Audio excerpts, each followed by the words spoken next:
Back ರಾಷ್ಟ್ರೀಯ ಪಕ್ಷಗಳಲ್ಲಿ ಮುಂದುವರೆದಿದೆ ಕೋಲ್ಡ್ ವಾರ್. ಬಿಜೆಪಿಯಲ್ಲಿ ರೆಬಲ್ಸ್ ವರ್ಸಸ್ ವಿಜಯೇಂದ್ರ ದೆಹಲಿ ಭೇಟಿಯ ಬೆನ್ನಲ್ಲೇ ರೆಬಲ್ಸ್ ಕೂಡ ದೆಹಲಿಗೆ ಹೋಗಿತ್ತು. ಅಲ್ಲೆಲ್ಲೋ ಹೈಕಮಾಂಡ್ ಜೊತೆಗೆ ಮಾತುಕತೆ ನಡೆದಿದೆ ಅನ್ನೋ ಮಾಹಿತಿ ಲಭ್ಯವಾಗ್ತಾ ಇದೆ.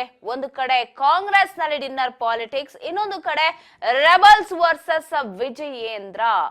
ರಾಷ್ಟ್ರೀಯ ಪಕ್ಷಗಳಲ್ಲಿ ಎಲ್ಲವೂ ಸರಿಯಿಲ್ಲ ಅನ್ನೋದು ಸದ್ಯ ಬಟ್ಟ ಬಯಲಾಗ್ತಾ ಇದೆ.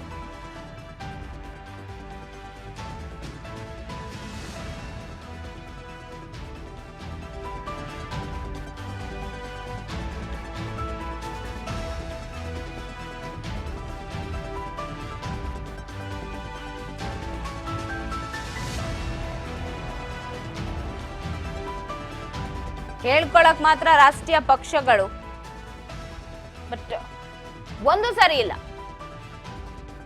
ಯತ್ನಾಳ್ ಟೀಮ್ಗೆ ಹೈಕಮಾಂಡ್ ಕೃಪಾ ಕಟಾಕ್ಷ ಸಿಕ್ಕಿದ್ಯಾ ಅನ್ನೋ ಅನುಮಾನ ಇದೆ ರಾಷ್ಟ್ರೀಯ ಪಕ್ಷಗಳಲ್ಲಿ. ಈ ಮುನಿಸು ಮುಂದುವರೆದಿದ್ದು ಎಲ್ಲೋ ವಕ್ಫ್ ಹೋರಾಟದ ವಿಚಾರ ಹೈಕಮಾಂಡ್ಗೆಲ್ಲೋ ತೃಪ್ತಿ ತಂದು ಬಿಡ್ತಾ, ನೀವು ಮಾಡಿದಂತ ವಕ್ಫ್ ಹೋರಾಟವನ್ನ ಮುಂದುವರಿಸಿ ಅಂತ ಹೇಳಿದ್ದಾರೆ ಅಮಿತ್ ಶಾ ಅವರು ಅನ್ನುವಂಥ ಮಾಹಿತಿ ಕೂಡ ಇದೆ. ಬಿವೈವಿ ದೆಹಲಿ ಭೇಟಿ ಬೆನ್ನಲ್ಲೇ ಯತ್ನಾಳ್ ಟೀಮ್ ವಿಸಿಟ್ ಅನ್ನ ಕೊಟ್ಟಿದ್ದು, ಅಲ್ಲೆಲ್ಲೋ ಶಬಾಷ್ ಗಿರಿಯನ್ನ ಪಡೆದುಕೊಂಡಿದೆ ಅಂತ ಮುಂದಿನ ದಿನಗಳಲ್ಲಿ ರಾಜ್ಯಾಧ್ಯಕ್ಷರ ಬದಲಾವಣೆ ವಿಚಾರವನ್ನು ಕೂಡ ಅವರು ಚರ್ಚೆ ಮಾಡಿದ್ದಾರೆ ಅನ್ನೋದು. ಇಲ್ಲಿ ವಿಜಯೇಂದ್ರ ಅವ್ರು ಹೇಳ್ತಾರೆ ಅವರದ್ದೇ ಒಂದು ಟೀಮ್ ಹೋಗಿ ಸಭೆ ಮಾಡೋದು ಅಥವಾ ನಾವು ವಕ್ಫ್ ಹೋರಾಟವನ್ನ ಮಾಡ್ತೀವಿ ಅಂತ ಹೇಳೋದು, ಇದು ಎಷ್ಟರ ಮಟ್ಟಿಗೆ ಸರಿ ಕಾಣಬಹುದು ಅಂತ ಬೇರೆ ಸಂದೇಶ ಹೋಗುತ್ತೆ. ನಾವೊಂದು ಟೀಮ್ ಹೋಗ್ತೀವಿ, ಅವರೊಂದು ಟೀಮ್ ಹೋಗ್ತಾರೆ, ಇದು ಬೇಡ ಅಂತ ಹೇಳಿ ಬ್ರೇಕ್ ಹಾಕೋದಿಕ್ಕೆ ಮುಂದಾಗಿದ್ರು. ಬಟ್ ಎಲ್ಲೋ ಹೈಕಮಾಂಡ್ ವಕ್ಫ್ ವಿಚಾರಕ್ಕೆ ಶ್ಲಾಘನೆ ವ್ಯಕ್ತಪಡಿಸಿದ್ಯಂತೆ, ಶಹಬಾಷ್ ಗಿರಿ ಕೊಟ್ಟಿದ್ಯಂತೆ, ಇದೇ ತರ ಮುಂದುವರಿಸಿ ಅಂತ ಹೇಳಿದಾರಂತೆ ಹೋರಾಟವನ್ನ. ಯಾಕಂದ್ರೆ ಈ ವಕ್ಫ್ ಹೋರಾಟ ಮಾಡಿದ್ರೆ ಇಲ್ಲಿ ರಾಜ್ಯದ ರೈತರನ್ನೆಲ್ಲೋ ಒಗ್ಗೂಡಿಸಬಹುದು ಅನ್ನೋದು ಇರತ್ತೆ. ವಕ್ಫ್ ವಿಚಾರದಲ್ಲಿ ರೈತರಿಗೆ ಅನ್ಯಾಯ ಆಗಿರೋದು ಅಂತ. ಸೊ ಹಾಗಾಗಿ ಇದನ್ನ ತಾಲೂಕ್ ಮಟ್ಟದಲ್ಲಿ, ಈಗ ಜಿಲ್ಲಾ ಮಟ್ಟದಲ್ಲಿ ಮಾಡ್ತಿದ್ದೀರಾ, ತಾಲೂಕ್ ಮಟ್ಟದಲ್ಲೂ ಕೂಡ ಅದನ್ನ ಮುಂದುವರ್ಸ್ಕೊಂಡು ಹೋಗಿ ಅನ್ನುವಂಥ ಪ್ರಸ್ತಾಪ ಏನೋ ಬಂದಿದೆ ಅನ್ನುವಂಥದ್ದು.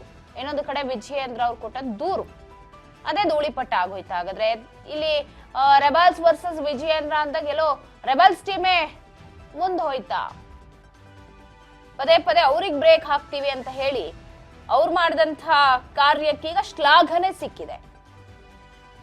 ವಿಜಯೇಂದ್ರ ಅವ್ರು ಕೊಟ್ಟ ದೂರಿಗೆ ಮತ್ತೆ ಇವರು ಪ್ರತಿ ದೂರನ್ನ ಕೊಟ್ಟಿದ್ದು, ರಾಜ್ಯಾಧ್ಯಕ್ಷನೇ ಬದಲಾವಣೆ ಮಾಡಿ ಅನ್ನೋ ಪ್ರಸ್ತಾಪ ಕೂಡ ಮತ್ತೆ ಮುಂದೆ ಹೋಗಿದೆ ಹೈಕಮಾಂಡ್ ಮುಂದೆ. ಮತ್ತದು ಚರ್ಚೆ ಆಗೋ ಸಾಧ್ಯತೆ ಇದೆ.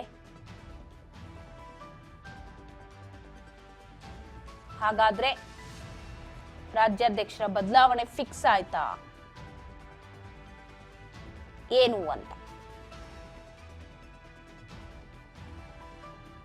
ಅವ್ರು ಮಾಡಿದಂತಹ ವಕ್ಫ್ ಹೋರಾಟಕ್ಕೆ ಮೆಚ್ಚುಗೆ ಸಿಕ್ಕಿದೆ.